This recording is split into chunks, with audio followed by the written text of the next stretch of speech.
Welcome to the REI Agent, a holistic approach to life through real estate. I'm Mattias, an agent and investor. And I'm Erica, a licensed therapist. Join us as we interview guests that also strive to live bold and fulfilled lives through business and real estate investing. Tune in every week for interviews with real estate agents and investors. Ready to level up? Let's do it.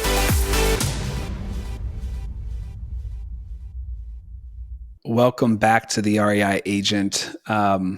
Today, we have a great treat. We have Steve Rozenberg on the show. Steve, I saw speak for the first time 2 years ago at a conference, and then again with Erica at the conference we were just in Austin. And he's a motivating guy for sure. So this is a great podcast for sure.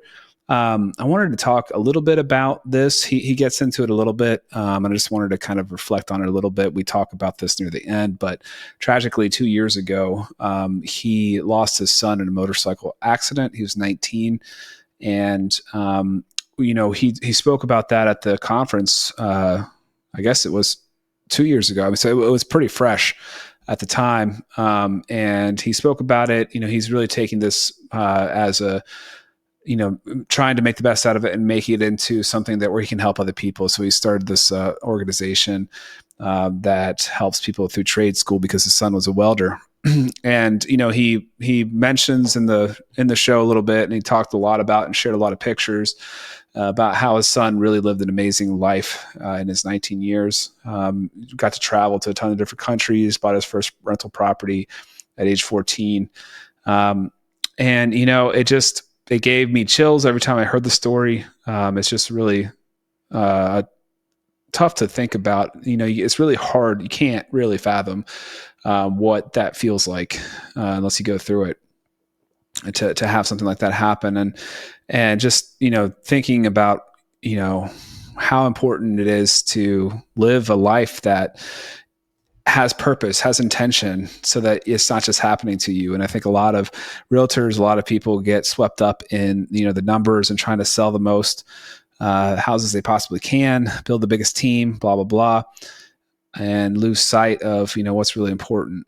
And, one of the biggest whys for us right now is had the dream of taking, our kids to live in a different country for a year, and realizing that was really difficult to do as an agent. I was running a business, or as Steve would say, I'm working a job because I can't really leave it.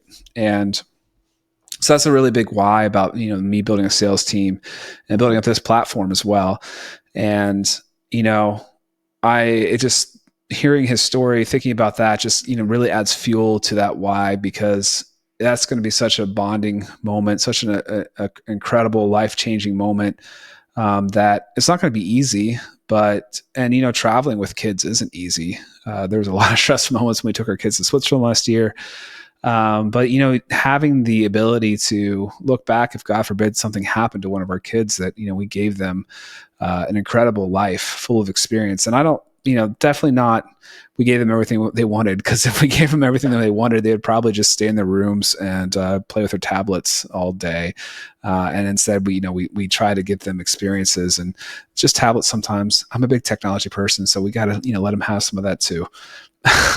But yeah, just a really great reminder of why we do this, why we, think ahead of the life we want to live, and, engineer it to be a dream life. And yes, we have to work through it. But if we can build businesses, if we can systemize, if we can scale, if we can delegate, we can potentially live a life where we are, focused on the things that bring us the most joy, most energy. And a big chunk of that is most likely going to be our family. So yeah, great reminder, great episode. So without further ado, here's Steve. Yeah, I've heard you speak now twice. This last time, I brought my wife along, and she's super bummed, Erica, that she can't be on the show, because you're a powerful speaker, have a lot of experience that's perfect for this. But first and foremost, you are a pilot, right? I am. Yeah, I fly a Boeing 777 for we'll just say one of the biggest airlines in the world. I've been doing it for 28 years. So I am a normal guy that has a normal career. Well, I wouldn't say normal, but I have a career. And I have learned that you can actually do this by building a business as a side hustle to make millions and millions of dollars. I am proof evident that that works. Yeah. So what got you into real estate investing and this whole space? That's a great question. I actually never, ever thought I would be this guy, right? This guy who's, on stages, speaking in front of thousands of people, building businesses. As a little kid, I just wanted to do one thing in life. And that was be an airline pilot. That's all I wanted to do. I grew up in Southern California, and my parents told me, if you want something, you got to go get it. No one's going to give you anything in life. You go get it and take it. And so I did. I studied as hard as I could. I took flying lessons. I had a flight instructor. And at 25 years old, I became the second youngest person hired by, at the time, it was called Continental Airlines. And I was kind of off to the races, and everybody's told me, Steve, you have the best life in the world. Like you are set. When you work for an airline, nothing can go wrong. And of course, those are the famous last words, because something did go wrong, and that something was 9/11. 9/11 obviously affected thousands of people, myself included, because 2 days after 9/11, I was pulled into an office and basically had my ID ripped from me and all of my stuff, and said, you are no longer working here. You are now furloughed. Good luck to you. And as they escorted me out the building, I realized that everything I had worked for within 48 hours was gone. Had nothing to do with what I did. I was not involved in 9/11. I didn't have anything to do with it, but I was the repercussions of it. And many people today, realtors today, have nothing to do with the interest rates, the lawsuits, all the stuff, right, but you are affected by it. And that was me. So I had to figure out what I was going to do now that I was freshly unemployed, at least for the time being. And so I went to this building with books in it. It's called the library. And got a library card. And I started just checking out books. And I started reading a book a week, and everything on being wealthy. How do you make money? Because I it's like I had to learn a new language. I had no idea what to do. And everything somewhere, some way was tied towards real estate. Wealthy people are tied to real estate. That's just a fact. And I thought, well, I don't know anything about real estate, but I can figure this out. I started going down the path of doing creative financing at the time. Started doing option contracts, double escrow closes, other things back in 2002. I don't even think there was a name for it back then. There's no social media or any of that stuff. And I got really, really good at it. I made enough money that I bought my first apartment complex with the amount of money I made, all from learning how to be a master communicator and negotiator. I realized that I can make more money from the neck up talking than I can using my hands, because I don't even own a hammer or a ladder. So I was not cut out to be manual labor. And so I started investing in real estate, and that's how, to answer your question, that's how I got started in it. Yeah. Okay. Wow. When did you, so you're a pilot again, you're flying actively now. At what point did you get back into, like, did you focus on real estate solely for a while and then get back into the flying, or how did that go? Yeah. So the way it works in the airline industry, because it's heavily unionized, is when you get furloughed, you're basically out of a job for a couple of years until they call you back. So when the airlines thin out, they basically put you out to pasture. The tide goes out, and when the tide comes back in, then you get your job back, essentially. Got it. So and no pay at that point? No pay. Yeah, there's no pay. Yeah. So you were really figuring it out with real estate. You had to sink. Yeah, it was a necessity. Now, I started buying.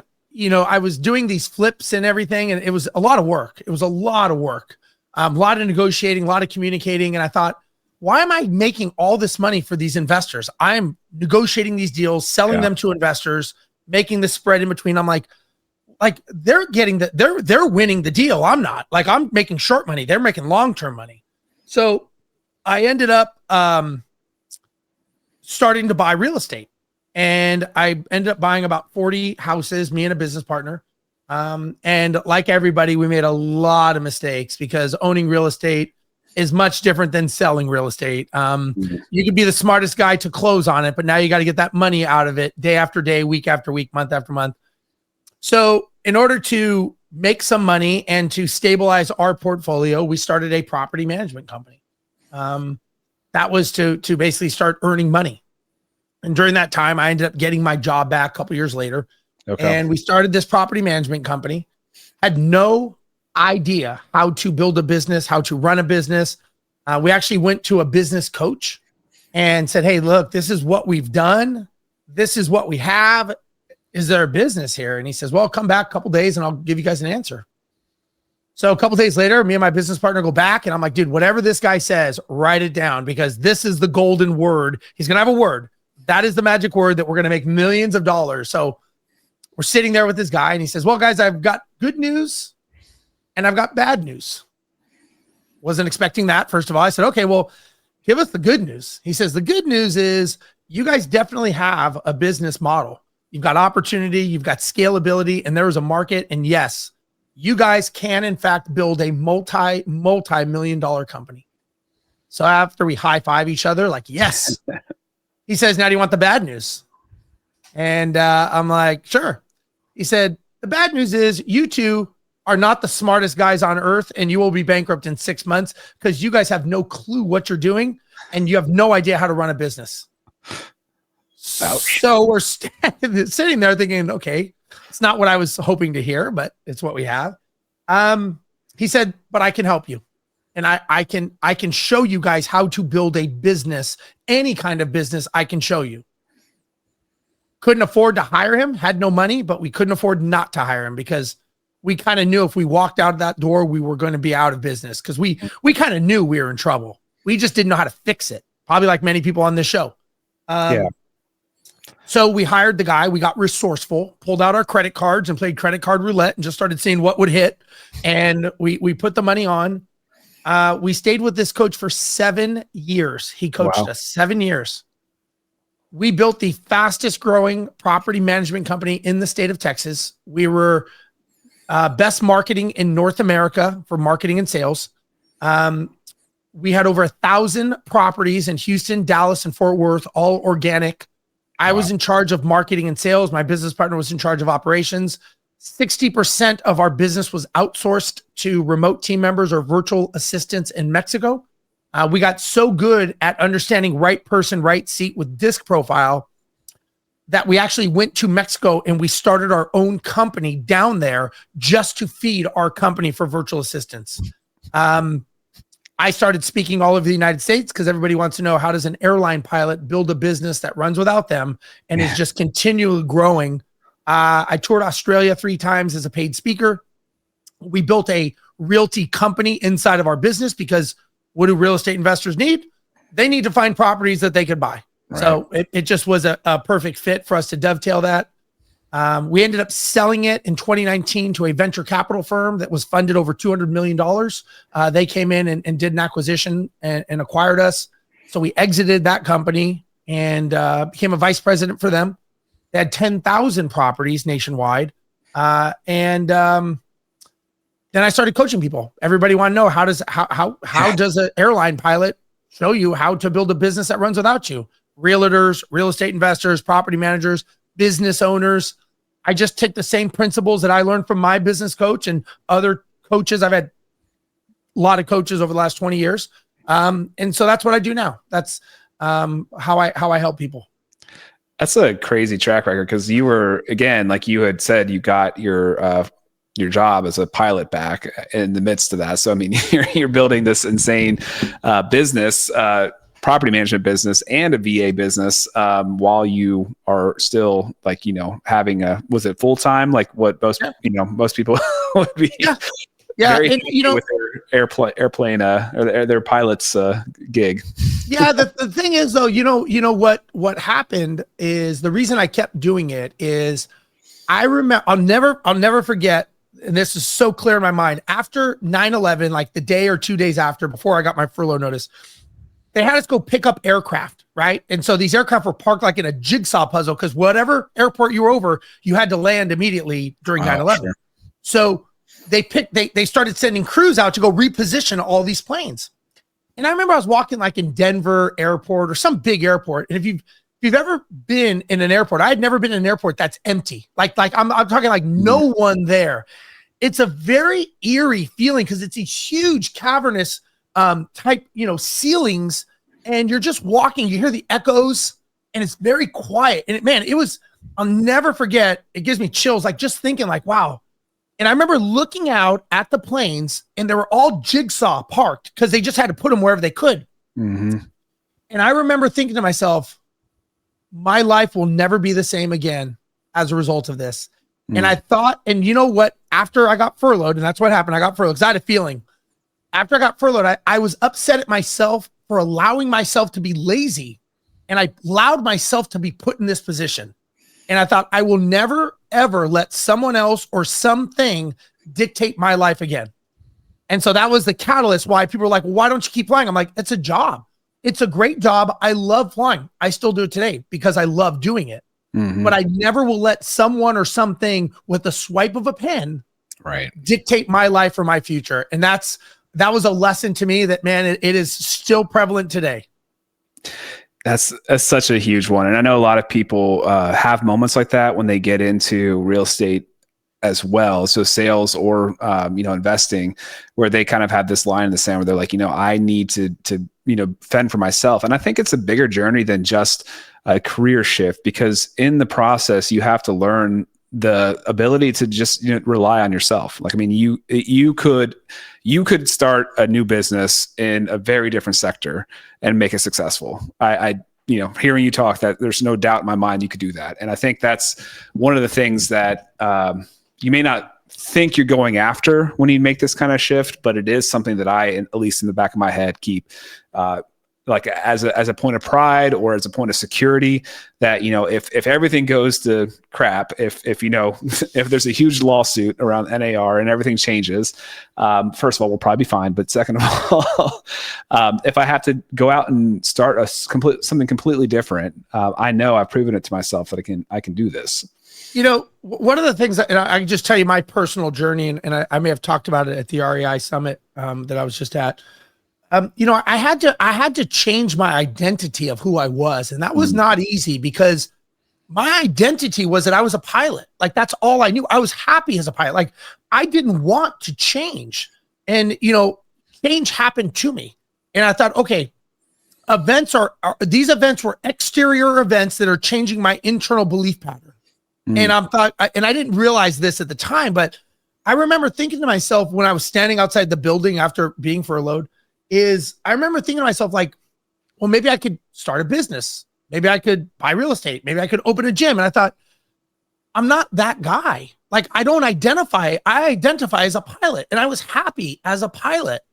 And the problem is that identity, I wasn't that person anymore. So those beliefs did not align with where I needed to go. So I kind of had to make a choice of killing off the past identity, because it was like, that identity wasn't serving me. I wasn't a pilot at that time in my life. I was someone that had to become an entrepreneur or to figure things out. And it's very tough because, fear starts creeping into your ear, telling you can't do it. Right. You're going to fail. What if this goes wrong? What if? And at some point you have to drown out that fear, and you've got to say, I'm doing it anyways. And one of the things I'll tell you, and maybe some of the listeners have this, the thing that upset me the most, I will tell you, is I would see other people out there having the life that I wanted to have. And I thought to myself, why do they get that life and I don't? Like, why do they get to have all the toys, have the days off, have the vacation? Why can't I work just as hard?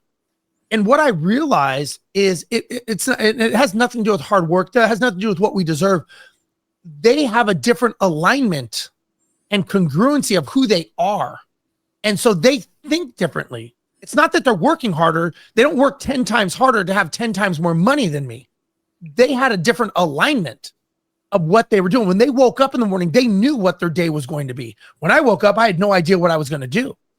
And so I had to learn how to have that resolve, how to wake up and say, I am that guy. Even when I didn't believe it, even when I thought it was a lie, I still woke up saying, I am that guy and I can do this because I deserve the life that they have. And, again, I'm sure you see agents that are just killing it and other ones that are struggling.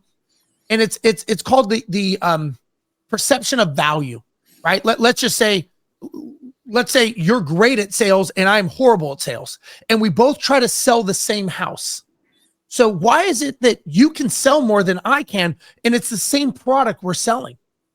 It's because of the perception of value of the person. When you walk into the room, you go, that person knows what they're doing. They're not messing around. They have a different perception of themselves.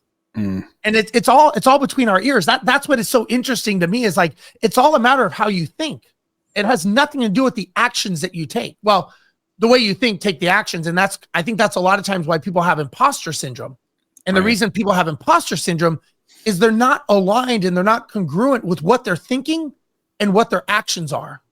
And so if you want to become a $10 million agent or $50 million agent or whatever, you have to become that person first mentally before you can ever physically make the change.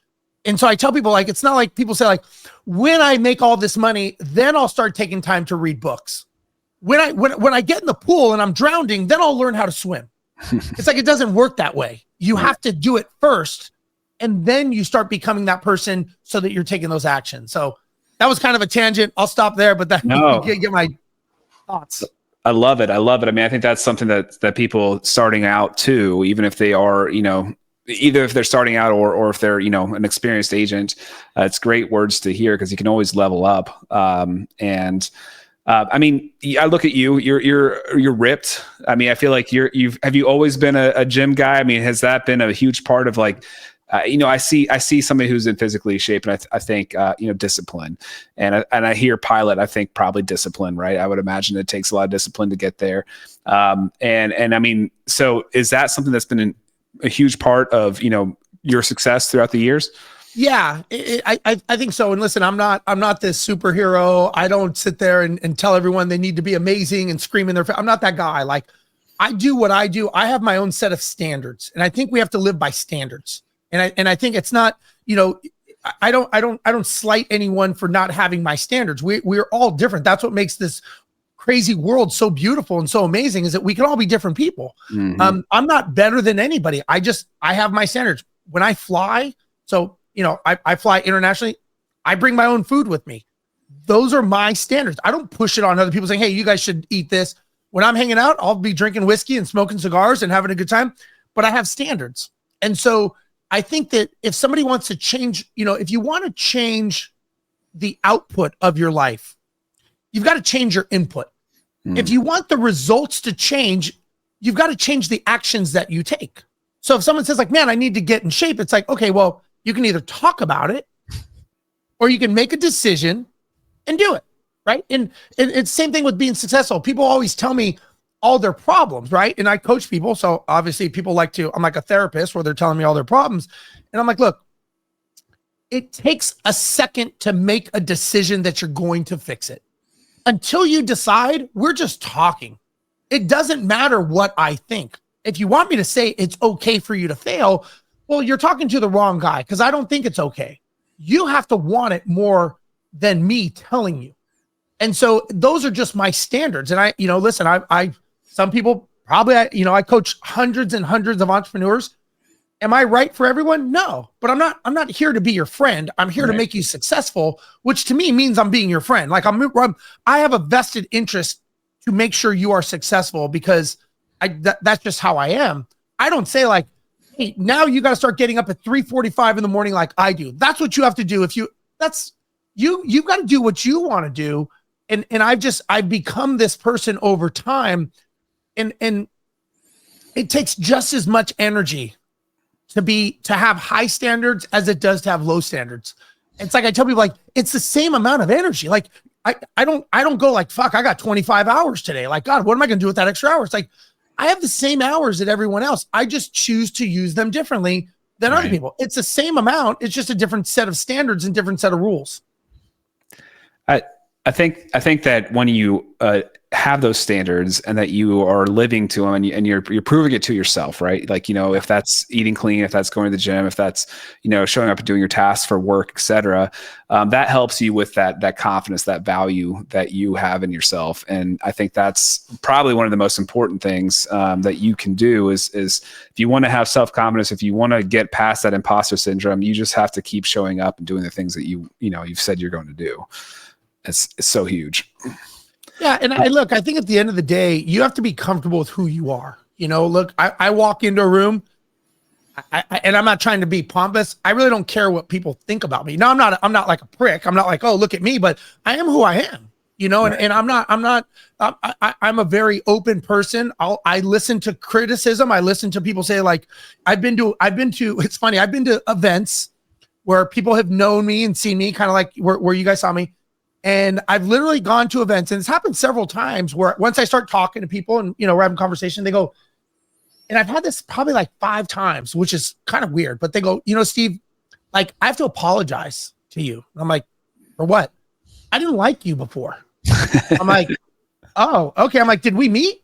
No, we never met. I just judged you based on your appearance and how you are. And I just assumed you were not a nice person. They go, but talking to you, like, you're actually an intelligent guy, and you actually, you seem to care. And I'm like, but did I ever say anything to you? And these are people that were around me, like more so around me. Mm-hmm. And it happened several times. And I was like, they're like, that's a deficiency on my part, Steve. Like, they're like, I realized, like, that was my trigger mechanism to make myself feel better, to make you seem like a loser, kind of, or you're a prick, or you're not a nice guy. I'm like, wow. Like, I just I was never self-aware as much about that. I was like, well, should I change what I do? And they're like, it's not you at all. They're like, it's me. Yeah. So I always thought that was interesting. No, and I think that's probably one of the things that I've felt like has been a reason for my success, or how should I say this? I think that can be a really hindrance to success, is if you are feeling threatened by people that are successful, that have things put together, and you put off this like standoffishness or whatever. If I'm going to like not want to talk to you, not to get to know you, and I want to push you in a box because I'm intimidated by you or whatever, that's just hurting me. Like, it doesn't bother you at all, right? I mean, and you could teach me a lot. Anybody that's further along in the path, I can learn from, and they can give me opportunities and all this kind of stuff. So it's really a bad practice. And if you feel like you have that in yourself, you should really try to think through that and work it out, because I think I know I feel that with some people, that I feel like they feel threatened by me or whatever, and they will, be kind of a jerk, respond to me negatively and stuff, you know what I mean, for no reason. I just don't understand why. But then I guess later on I think about it and realize, but it's just a bad habit that just really holds you back, and it's really just intimidation. Here's what I've learned. And I've learned this from coaching, thousands of people over the years, and making people go from meek and unsure to very successful, and understanding that money's just a tool. And they'll go through these iterations during their successful journey of, they're kind of like shedding skin. They're becoming a new person, because the person that makes 100,000 is a different person that makes 5 million, right? Because you think differently. You have to think about leverage and team and understanding. And, at first people will encourage you. They'll yeah, you should go, you should do this. And then they'll kind of like, hey man, you're working too hard. Like, you need to slow down. Like, you need to enjoy life. Like, why do you work so hard? And then it'll go to the arm around the shoulder of like, hey, we're really worried about you. Like, this is bad. Then it'll go to criticism. Then it'll go to hating you. And then it'll go to admiration. And what I've learned is, I just said this to one of my clients the other day. I said, listen, I said, not everybody wants to see you be successful. They want to see your success, but not better than theirs. Right. So don't assume, and listen, you may be related to everyone is related to somebody. These people could be related to you. So don't assume, we always want to share our wins. We want to share what we're doing, especially, if you're an agent, you're doing good, you're succeeding. Not everybody is happy to see you succeed. And that's a tough pill to swallow when you have to actually go like, wow, I thought this person would be happy, and they're not even happy for me. And it's a challenge, man. Yeah. And it's really good to find your circles. Like, I mean, you don't want to like cut people out completely necessarily, but it's good to find circles of people that can celebrate with you, and have that, even if they do feel a little bit of that jealousy or whatever, they are at least mature enough to be able to celebrate with you publicly or like outwardly, if that makes sense.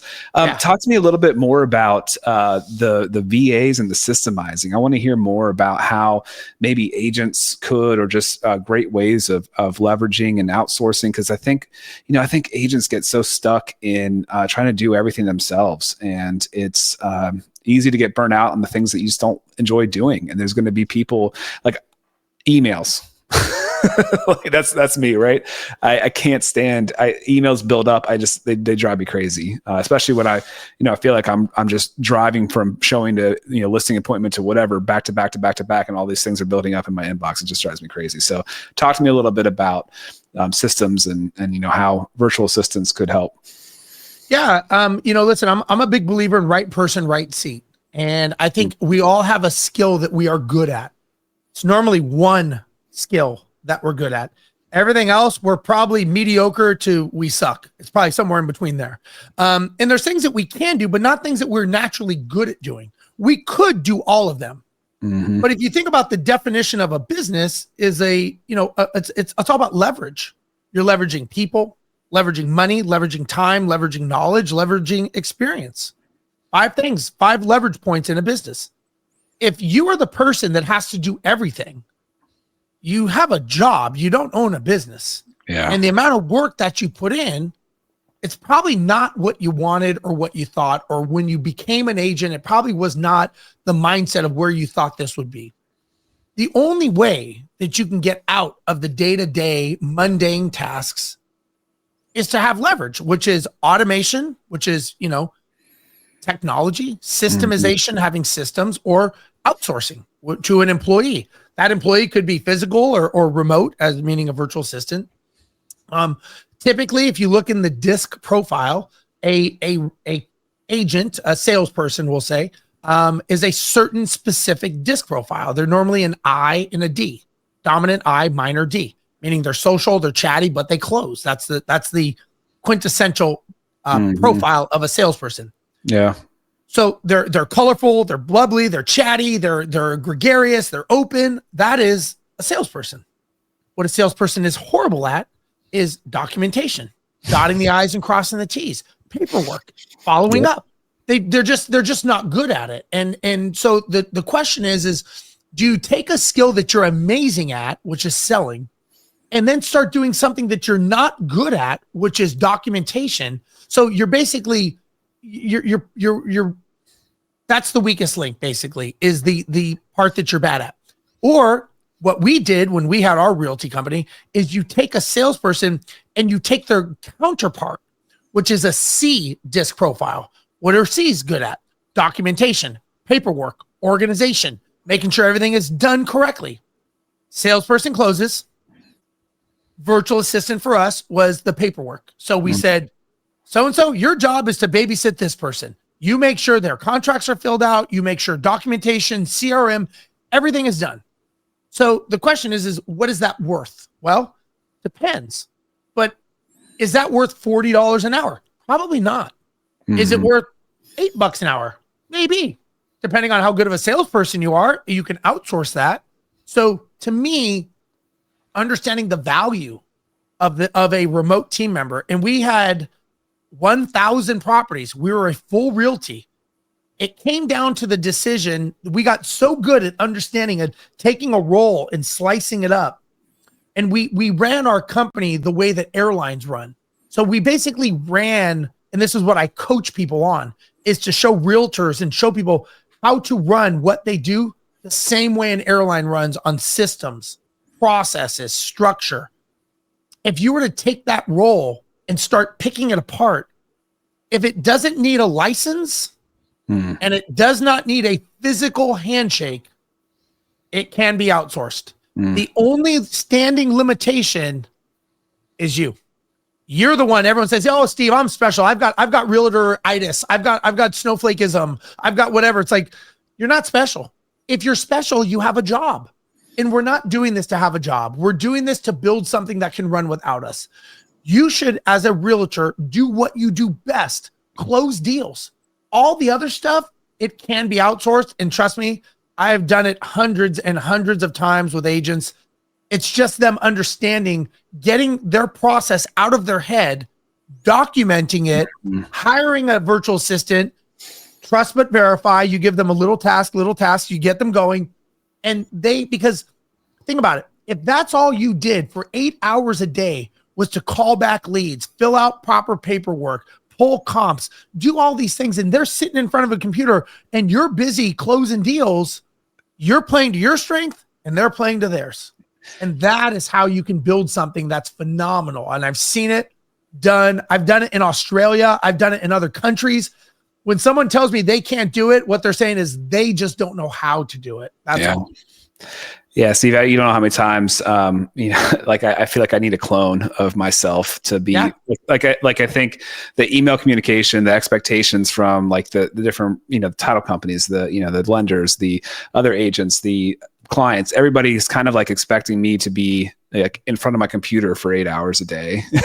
That's just not what happens. Well, and I'll give you an example. So when we had our realty company and we were closing deals, and we had this rock star salesperson. I mean, they were just killing it and horrible at paperwork. I mean, just throw the contract on the table, half signatures, half not, off to go get more deals. I mean, just a hunting deals. My business partner, who is the integrator in the company, was like, she's driving me crazy, man. I'm like, do you want to close deals or do you want the paperwork done correctly? And he's like, yes, I want both. I'm like, that wasn't the question. It's an either or. What do you want? So we came to the compromise. I'm like, let me pair someone up with her. Let's play to strengths. I'm like, we could make her great at paperwork. She's going to be sitting for 3 days filling out a CRM because that's not her skill set. Right. Or do you want her making money?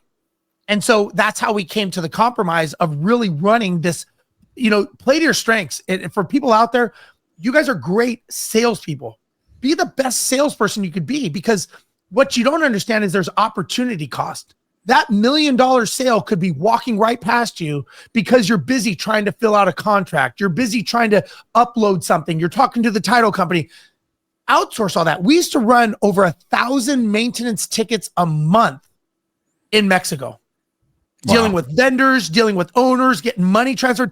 So whenever someone says, yeah, but, I'm like, you're talking to the wrong guy. I'm telling you, it can be done. Yeah. Now, okay. So tell me a little bit about VAs in Mexico specifically. I know that it's very popular for people to go to the Philippines, for example, to get a VA. So what made you choose Mexico?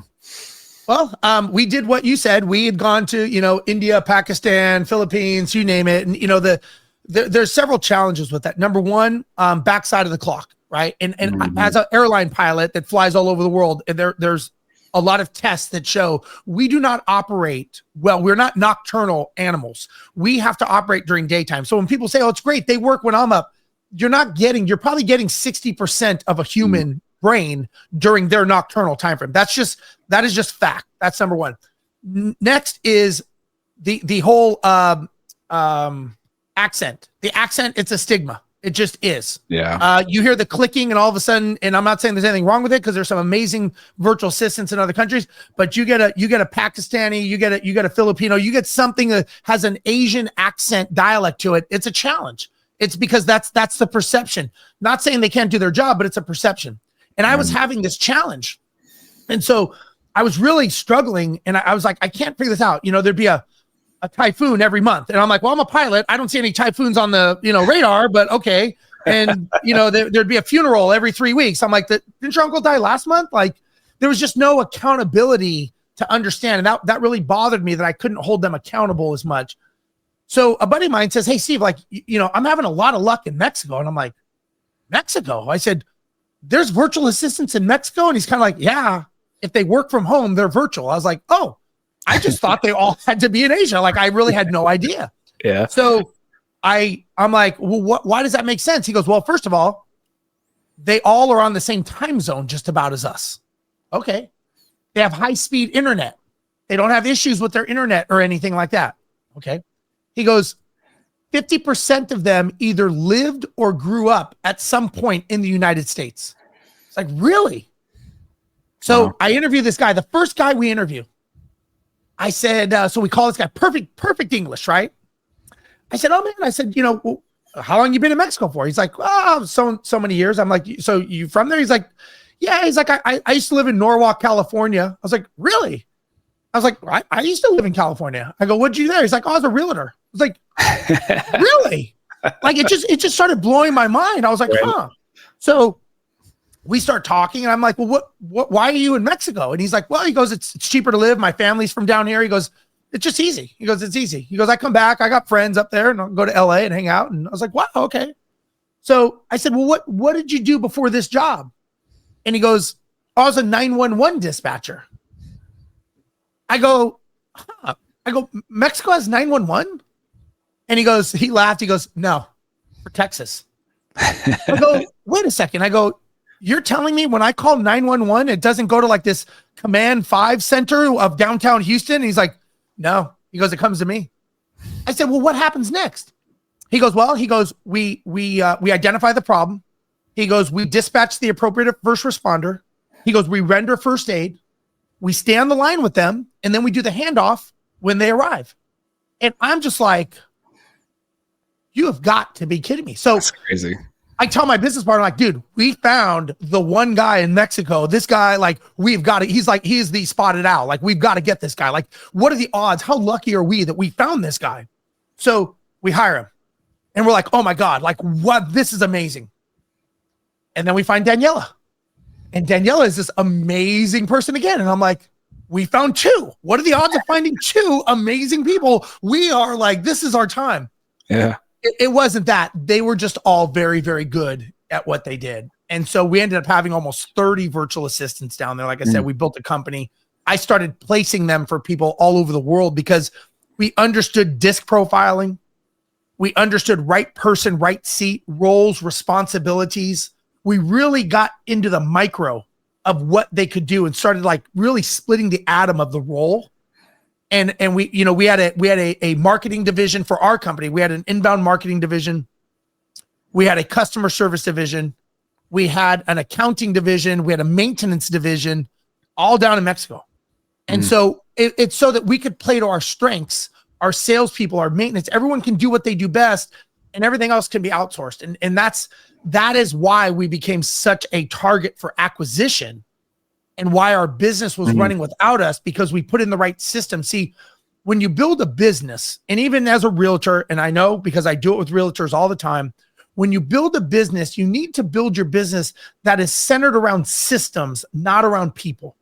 Because people quit, they call in sick, they make mistakes, they need vacation, they get tired. If you're depending upon that, that's the weak link. Systems don't make mistakes. They don't take breaks. They work 24/7.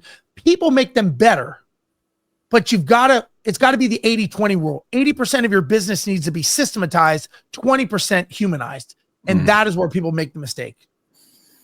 Yeah, I love it. And I think that's, you're kind of outlining why most agents have no ability to sell their business that they create as they get, if they want to exit. Like there's really usually not an exit strategy. But if you were to have something like you had, it doesn't even have to necessarily be a brokerage. I mean, it could be a book of business and a set of systems that could then actually be something that could be repeatable and sold. But if it's just you out there doing everything, you're not going to be able to market that very well. And it's a job. And I tell people, if you cannot walk away from what you're doing for 3 hours, 3 days, or 3 weeks and have it keep running without you, you have a job. You don't own a business. Let's call it what it is. It can. And I've done it with agents and brokerages and realties. I speak for realtors. I used to do CE classes. So I understand how to teach them. I get it. Because I own my own realty division. It's just a mindset. All businesses are the same. It's just a matter of understanding the fundamentals of any business. Like you said, I could go into any situation and I could probably become the top salesperson in any industry, not because I know the product, but I know the framework of how sales happens. I know the psychology of why people buy. I understand how to leverage assets and leverage people. And I could come in and I won't be the hardest worker in there. I guarantee I will not be the hardest worker, but I will be the most effective and the most successful because of what I've learned. And I tell people all the time, what we bring to our next chapter of our lives is our experiences and our skill sets. Like no one can take that from you. Right. So if you have that and you learn that, that's what you should bring. That's what makes you that person that when you walk in the room, they go, I don't know who that person is, but they are someone, because you can just sense it. You can smell it. You can see it. You can tell. Yeah. I love that. It's definitely a goal. And I think something that people don't think about very often, especially in this business. I think, a lot of people feel like they've graduated. So if you look at the cash flow quadrant, for example, you're employed to self-employed. And that's I think a lot of people in this business feel like they've just graduated. They've made it to the ultimate goal. But, in the cash flow quadrant, Kiyosaki talks about how, getting over to the businesses and investing is kind of where you can separate your input from the money you earn. Like you want to move away from that as well. So, everything you're talking about is really, geared towards that on the business side of that quadrant, at least. And yeah, like you said, it's very much possible as an agent as well. I before we get into the golden nugget stuff, I did want to kind of open up you have a fund that you have started. Do you want to get into the reasoning behind it and all that? It's a powerful story. Yeah. It's actually, it's not, I don't know if I'd call it a fund. It's a scholarship foundation. Okay. So 2 years ago, we lost our son in a motorcycle accident. He was 19 years old. And sadly, as things happen, he passed away from an accident. He was going to school to be a welder. And we found out that people in the trade industry, welding, HVAC, automotive, all these things, there's really not much support for them. There's not a lot of financial support for these kids. And you go to college, obviously you can get, financial aid, but you don't get that as much for these trade industries. So in honor of our son, we started a foundation. My son he lived an amazing life. He owned a rental property at 14 years old. That's awesome. He traveled to 20 countries. He was a black belt martial arts, a drummer. He was a knife flipper. The kid really, looking back, the kid had an amazing run, amazing life. It was just compressed to 19 years. And so the scholarship foundation is called Live Like Jet. His name was Jet, Jett. So we think more people need to understand how to live, how to enjoy life. And sometimes we get so caught up being busy that we forget to share it with our loved ones and the people that matter to us. And we always say one day, and listen, it's heart-wrenching if you ever get a knock on the door at 10:30 at night, like we did, that one day never comes. And so we started a foundation to help high school kids that are trying to go into the trade industry, but cannot afford it, to help them financially. I get nothing out of this except trying to help my son's legacy, and to help these young men and women that I think are kind of ignored in the world. They're nobody really knows about them, but we all need them. We need plumbers, we need electricians, auto mechanics. And it's not cheap. It's not cheap to go to like automotive school. But they can't get a job unless they, at the good places, unless they have these certifications. So we started a foundation. It's called Live Like Jet, JETT.com. And this is how trying to give back in honor of our son, to make a difference in these lives of young men and women that are in high school that may not have an opportunity.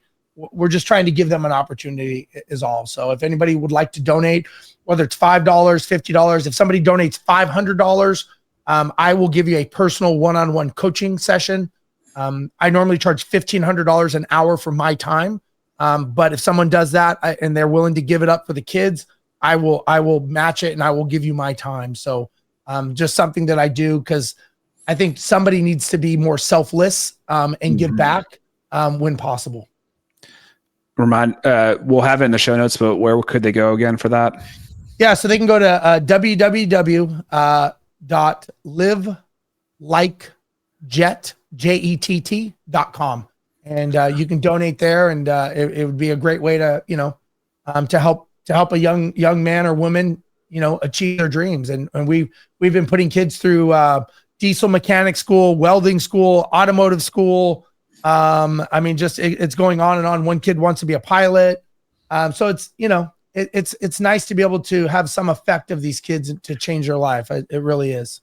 Yeah, and I think that's something. I lived in Germany for a year, and they have, and my mom's Swiss, so all my cousins go through a very different school system than we do. And in I think middle school, you're already kind of getting divided out into if you're going to go to more trade school, if you're going to go into the university. And the point I'm making there is I feel like we have this almost like marketing machine for universities, for college, in our high schools. And I think maybe it's not as bad as it was, but when I was going through high school, I feel like you just felt like you had to do this. And I think there needs to be the method, or there needs to be the message getting out there to people that, I know so many people that went to college that are now doing trades. Dude, it's look, 100%. And I know some very, very successful people that go into trades. Listen, during a bad economy, I don't think you're going to negotiate with a plumber about the price when you have a broken water main.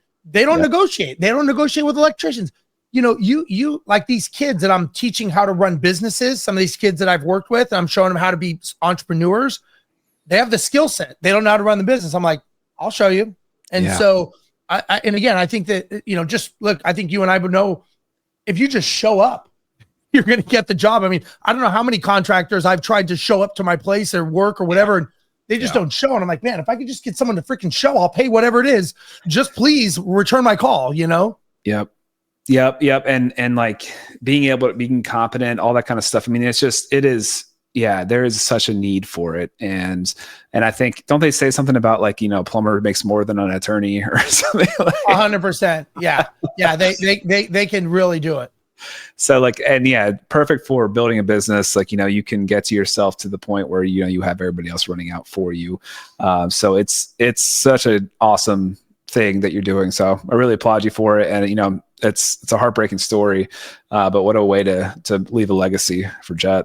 Thank you. I appreciate that. Yeah. Again, we can't, bad things happen, and that's all I could say. And, you never, we don't have to go into it, but you never think that you're going to be a recipient of one of those bad things. And statistically someone is, and, unfortunately, the only thing I could say is that, for whatever reason, I'm able to help a lot of kids.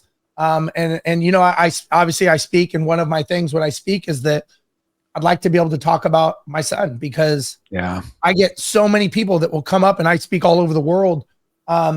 A lot of people will come up to me and they'll say like, man, that really makes me pause for thought. I'm like, well, then it's not about donating to my son's organization, but it's making you think, am I really living my life? I've had people come up to me and say, man, I got my kids' passports after your presentation because we're going to go take them and travel. I'm like, well, that's what you should do. That's life, so that for that reason, it works, I guess you could say. 100%. And I mean, what a motivation to make your business more systemized, to delegate more, to spend more time with your family. That's powerful stuff. Steve, let's transition into a golden nugget. If you have one that you wanted to share to either, it could be newbie agents, it could be seasoned agents, it could be anybody, investors as well. Yeah, I think, I think of start with the end in mind.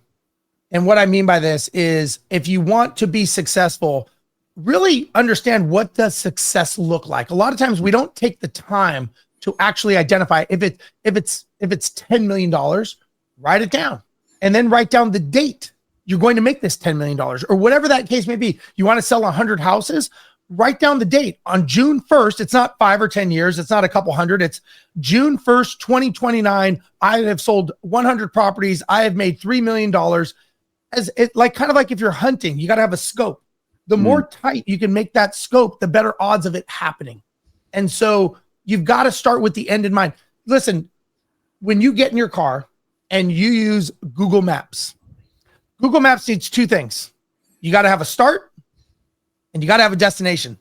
If you don't have a destination for Google Maps, an address, it can't help you. because it doesn't know where you're going. When I fly a plane and I'm going to Hawaii, I have to know where I'm going for fuel, for routing, for weather, for emergencies. We don't just get in the plane and start flying and figure it out on the way. It's very specific. So I tell people, like, if you don't know where you're going, you'd never get in a plane and risk your life, but you'll risk the most valuable thing you have, which is your time. When all it takes is a couple of moments of sitting down in clarity, because clarity is the key to success. And knowing where you're going. I tell people all the time, does success even recognize you? Like, do you even know what success is? Have you identified it? Put it in a box. You've got to start with the end in mind and reverse engineer everything you do on that destination. Now, that destination may change. It may become more money, less money, free time, whatever, but you've got to have a point that you're going to, and you got to pick a point at some point in time in your life. Yeah. Otherwise, life just happens to you, right? You're just going to be going with whatever new problem shows up all the time, man. I love it. That's a really good one. How about a favorite book or one that you think is fundamental, everybody should read, one you're just currently enjoying? I've read a lot over the years. One of the books that always stands out to me is called The Compound Effect by Darren Hardy.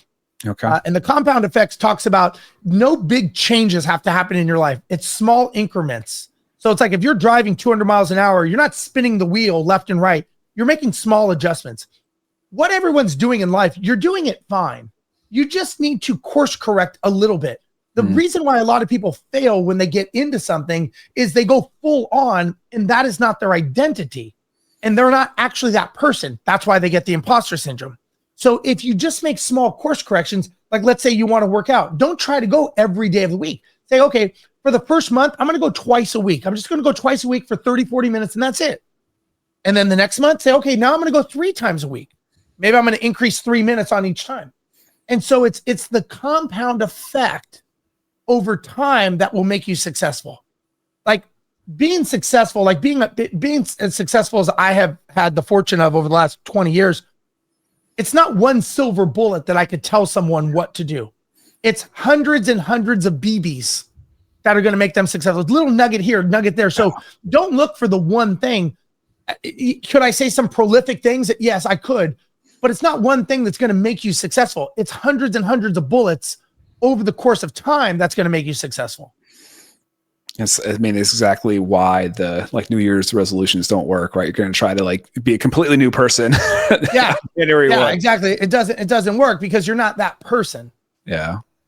Yeah. I love it. That's a great one. It reminds me a little bit about is it the 1% rule or something in Atomic Habits, where they gave an example of the British cycling team that just looked to improve one little thing and just did it over and over again. And it stacked up, it compounded. Yeah. I love it. So, okay, where could people find you if they wanted to follow you on Instagram or social media, or wanted to reach out to you about coaching?